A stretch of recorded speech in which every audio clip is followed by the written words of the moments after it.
Shalom, good evening. This is TV7 Israel News broadcasting to you from Jerusalem. And in today's top stories, Israeli Prime Minister Benjamin Netanyahu is scheduled to travel tomorrow to Moscow for a meeting with Russian President Vladimir Putin, less than a week after the Israeli Air Force had allegedly conducted an aerial strike on an industrial zone northeast of the Syrian city of Aleppo. An attempted terror attack was thwarted this morning at a traffic stop adjacent to the West Bank village of Huwara, which is located south to the Palestinian city of Nablus.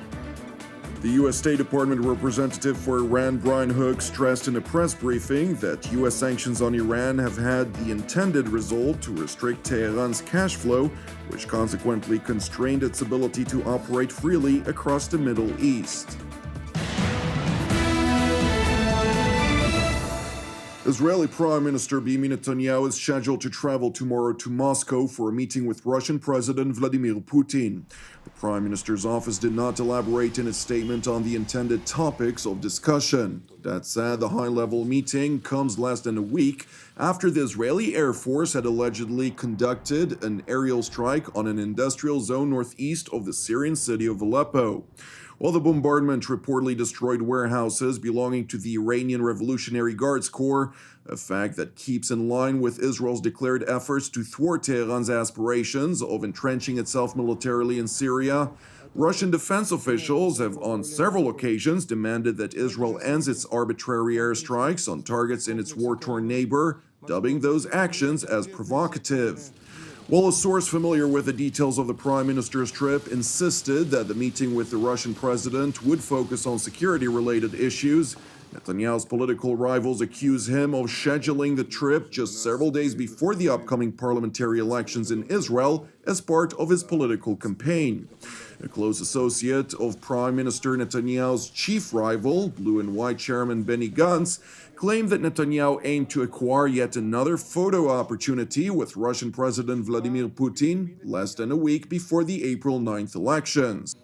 The source further noted that Netanyahu seeks to bolster his domestic image as a global leader in contrast to his inexperienced rivals.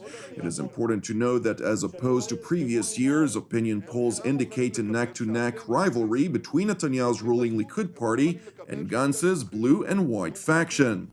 While Netanyahu repeatedly accused Gantz of holding a so-called left-wing agenda, both the Likud and the blue and white faction have presented close to identical party programs. That is why political analysts have referred to the upcoming elections as a referendum on the leadership of Netanyahu, who will become the longest-serving Israeli prime minister to date if re-elected. Meanwhile, in Jerusalem's Machne Yehuda market, which is considered to be a stronghold for the ruling Likud party, Netanyahu supporters continue to maintain his innocence vis-a-vis the possible corruption charges against him, declaring the Israeli leader as the one and only who can represent Israel in the highest levels of the global stage. תמיד רוצים להפיל אותו ולנסות לעשות כל מיני דברים בשביל שיפול. ביבי יש לו את הכושר דיבור הכי טוב בעולם מול אומות העולם, הוא נערץ, הוא חבוב, הוא מצליח, לא יעזור לאף אחד, רק ביבי נתניהו. בן אדם מכובד ברמה הזאת צריך ליהנות מהחיים, גם כן. הוא עובד קשה, הוא עובד לטובתנו, הוא עובד בשבילנו. מרגיש כאילו ביבי נולד לתפקיד הזה. אין מישהו שיודע לדבר כמוהו ולייצג את המדינה באותו רמה כמוהו. אין. Now to the West Bank, where an attempted terror attack was thwarted this morning at a traffic stop adjacent to the Palestinian village of Huwara, which is located south to the city of Nablus. According to the IDF spokesperson's unit, a Palestinian assailant blocked an Israeli vehicle before charging its driver with a knife in hand. The intended victim immediately responded by opening fire at the attacker, who was in the process of trying to open his vehicle's door. An Israeli truck driver who witnessed the incident unfold exited his vehicle and also opened fire toward the assailant, who sustained critical injuries. The Palestinian terrorist was then evacuated to an Israeli medical facility where he succumbed to his wounds. No injuries were reported among the Israeli civilians. Following the attempted terror attack, Chairman of the Samaria Regional Council Yossi Dagan praised a quick response of the Israeli civilians. He said, "This is how one should act, firmly against those who seek our harm and with no fear." Now to Washington, where the U.S. State Department representative for Iran stressed in a press briefing that the U.S. sanctions have had the intended result to restrict Iran's cash flow, which consequently constrains its ability to operate freely across the Middle East. Almost 1 year after the United States ended its participation in the Iran nuclear deal, and 5 months after the full reimposition of our sanctions, it is clear that our actions are restricting Iran's cash flow. They are constraining its ability to operate freely in the region. According to the American official, the U.S. efforts to deprive Iran from funding have impacted its ability to fund its long arm, the Islamic Revolutionary Guards Corps, as well as its Shiite proxies across the region, including Hezbollah. Since the IRGC controls up to half of Iran's economy, this lack of investment means less money for the Quds Force and Iran's network of proxies. Our sanctions are draining Iran's support to its proxies, and for the first time in a very long time, they have less access to revenue to spread terror and militancy. In March, Hassan Nasrallah, the leader of Lebanese Hezbollah, publicly appealed for donations for the first time ever. He has been forced to undertake unprecedented austerity measures.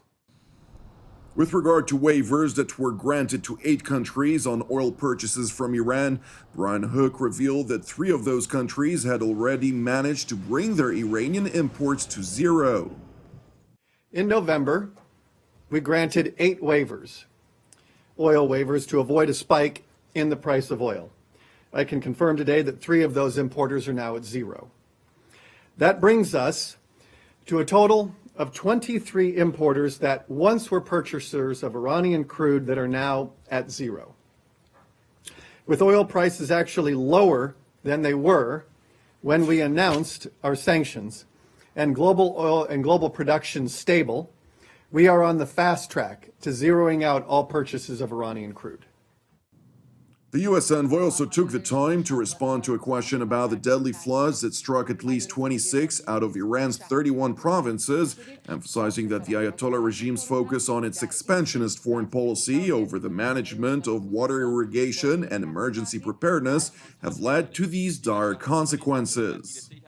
They are suffering from floods because Iran has prioritized its expansionist foreign policy over things like emergency preparedness and water management. I released a video a few weeks ago, before the flooding occurred, talking about how Iran has destroyed its environment, the regime has destroyed its environment, and it has mismanaged its water resources. And it goes through these cycles of drought and flooding. Well, the mullahs in Tehran are to blame. The special representative for Iran referred to a statement that was issued earlier in the day in which U.S. Secretary of State Mike Pompeo extended his condolences for the 47 Iranians that were killed and offered Tehran Washington's humanitarian assistance. Meanwhile, in Iran, flood risks have forced the regime to order the immediate evacuation of 70 villages in the oil-rich southwestern province of Khuzestan. Shushan County Governor Adnan Kazi explained that those villages are in close proximity with the Dez and Kalkhe rivers, which are expected to overflow. Furthermore, Iran has announced a state of emergency in several provinces threatened by imminent flooding, and tens of thousands of people have been forced to evacuate their homes in the 26 flood-stricken provinces, where dozens of villages have been evacuated already. تا وقتی که مردم احساس نیاز داشته باشن ما در کنار مردم هستیم. اینجا میمونیم تا وقتی پل‌ها برقرار بشه، بیمارستان‌ها عملیاتی بشن. Officials in Tehran have called on people to stay away from rivers and areas near dams, saying that all the relevant organizations were on high alert due to possibility of flooding in the Iranian capital. Thank you for watching us. Praying for the peace of Israel and the peace of Jerusalem. Jonathan Hassan, have a Erev Tov, and we will see you again tomorrow at the same time.